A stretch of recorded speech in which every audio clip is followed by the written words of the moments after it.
Hello everybody, I am PopRocks and welcome to today's video. I just wanted to say something before we get going.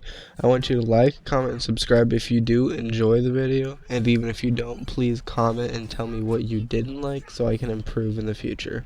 And with that, let's get into it. So really quickly, if you didn't catch what I'm going to talk about today based off of the title and the thumbnail, today we're going to talk about things in Marvel Rivals that I think Overwatch should adopt somewhat. Now, what do I mean by that? Well, in my last video, if you haven't watched it, please go watch it. It would really help me out. It mentions that there are some similarities and some things that I think Overwatch should adopt if Marvel Rivals does it well and vice versa, so that way they can both be benefiting and improving off of each other. And so that's basically, this video is going to elaborate upon that, and then I'm going to have another follow-up video or two based off of this one. So it's like it's a going series for right now, so we'll see how it goes. But with that, I'm going to get into my first point. My first point is going to be team-ups. Now, what do I mean by this? Well, in Marvel Rivals, if you go Magic and you have a Psylocke or a Black Panther on your team, they will get basically a Tracer recall, right? So my idea is have this only in open queue, and then not only will you increase open queue players and interest, but also it'd just be fun. So for instance, you could have Ryan and Zarya have a little team up synergy where every time Ryan is bubbled by Zarya, his charge is faster for the duration, right? So he can go in quicker and get the Zarya charge quicker, because everybody's freaking out like, oh no, Ryan's faster, let's kill him. But he has a bubble, so you know she'll get charged. He can go and make some space, all that good stuff. Or if you have, let's say, a Lucio and a Tracer, Lucio's thing could be like he gives Tracer more speed but less healing or something. Just stuff, simple stuff, like simple number tweaks, simple little passive things. Nothing crazy, right? Because we don't want to copy Marvel Rivals outright. We want to take inspiration and do the worst part of the Marvel Rivals team up, which would be very good for Overwatch. Because while they add whole new abilities, they also add those little damage buffs or whatever, or those little healing buffs, right? So we could just do those little buffs, those little things, so that way we can sort of adopt it while also not outright copy it. My second point is having destructible environments. Now, before you say anything, I do not want it to be the same as Marvel Rivals for two reasons. One, that would be copying, and two, we literally couldn't do that on the Overwatch engine. Because Marvel Rivals, if you don't know, is run on Unreal Engine 5, which has a built-in breaking and smashing like system. The engine Overwatch uses, I don't know what it is, but I know it's not Unreal 5, so they don't have that same capabilities, but even if they did, I don't want them to do that. I would want them to do something that's very Overwatch, right? You basically think of it like Minecraft block breaking if you only saw like it being not even starting to break, halfway broken, and then it breaks, right? Or something like that. Do that. And so I have a couple screenshots of some stuff that I think could be breakable, like for instance that little bit on the last point of Dorado. I think that little piece could be broken, or like this bit on the attacker's spawn, you know, just smaller things like that. They would have a minimum of a Bastion HP, so 350 for like 350 HP minimum, right? And then you could have, like, if you wanted to make those Junkertown cars, right, you could make those have like 550 HP or something, you know, just something, right? And then you could add, on to my next point, more cover. And this more cover could all be destructible, right? So it's a bunch of little bits of cover, which none of them can be one shot by like a Widowmaker or anything. So it's just good to have that bit of cover, even if it is destructible. And my initial idea is have it just regenerate once a round. So like first round it breaks, it's broken for the rest of that round, and then the next round comes up, it's back. If it breaks, next round, rinse and repeat, right? So that way we don't have the constantly regenerating like Marvel Rivals, but we can have a similar thing so that it feels more Overwatch while also getting in that more cover, so there's less sightlines until it's broken type thing. I think it would just allow for a lot more flanker opportunities and just more fun overall. Because right now Widow is very strong.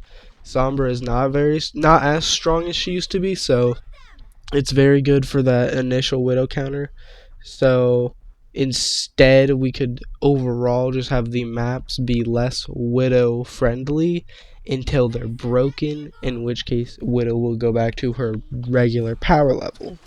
Which, if you wanted, you could make this a separate mode, but personally, I wouldn't. That would just be silly, especially because I'm thinking like only two or three, like 2 bits of cover per point, or two for the entire map. You know, it's very little, but it could be like just enough to shift that one fight, and then when it's broken, you have to think about it, right? I just think it would add some more complexity and more fun to the game. My third slash fourth point is going to be character bans. Now, I think character bans in Overwatch are a very debated topic, but I think they are a fun, more complex aspect of the game that could come into the game. You know what I mean? Like, but I think we need to do like Marvel Rivals, because Marvel Rivals, I believe you have to be at the diamond level in competitive before you get character bans as an option. And I think Overwatch should do something similar, to where those higher ranks get to do bans but not the lower ranks. That way, not every game Sombra, Widow, Symmetra are like banned, because you know, from like bronze to plat, those would likely be the most banned characters. Maybe not plat, but still. So starting in maybe high plat, low diamond, or just diamond, we could do character bans like Marvel Rivals, which I think that is the one thing on this list where we should just straight up copy word for word, bar for bar, just because it's a good system, and I think it's a good take. And if we implement it, it would be easier to see how it would react in the overall hero shooter genre, since right now, at least, Marvel Rivals doesn't have enough players to facilitate those higher ranked lobbies and matches and get them to be working properly, you know? So, I think this would just be a good thing to add. But, you know, we could always just change it up a little bit for Overwatch, so that way we're not copying. My fourth slash fifth point, which, you know, is another double like the destructible cover and more cover, is we need better melees. Like Psylocke and Iron Man, for instance, they have a multi-hit melee, which is like a little sword thing. Spider-Man and like all those melee characters, they'll just be like they have the Reinhardt Brigida treatment, where it's the exact same thing as their primary. But still, I think it would be fun if we had more unique melees, like Ventures, for instance, who hits multiple times, and it's just an interesting little thing where it has multiple takes of damage, which is why it facilitates more damage. And so I think we do more stuff like Venture, like Psylocke and stuff like that. I think it'd be interesting. Just make the game slightly more interesting and fun. Plus, it'd just be a better visual first person. Because imagine on like Winston, you smack around your like Tesla cannon or something rather than punching. To build onto that, I also think Overwatch could use more melee characters, which I'll show you the roster on screen right now. If you look at it, you can tell that there are only two Overwatch characters who are a primary is a melee character, right? And then you have two more that are melee centric with their combos and how they play, with maybe Ramatra also being in that melee centric, but he's also a poke, so you know, he's a maybe. But overall, I do think we need more melee characters like Marvel Rivals has. Maybe not more melee DPS, but I do think it would make the game a lot more interesting and fun if there were a couple characters that would just straight up win with straight hands or like melee weapons more often.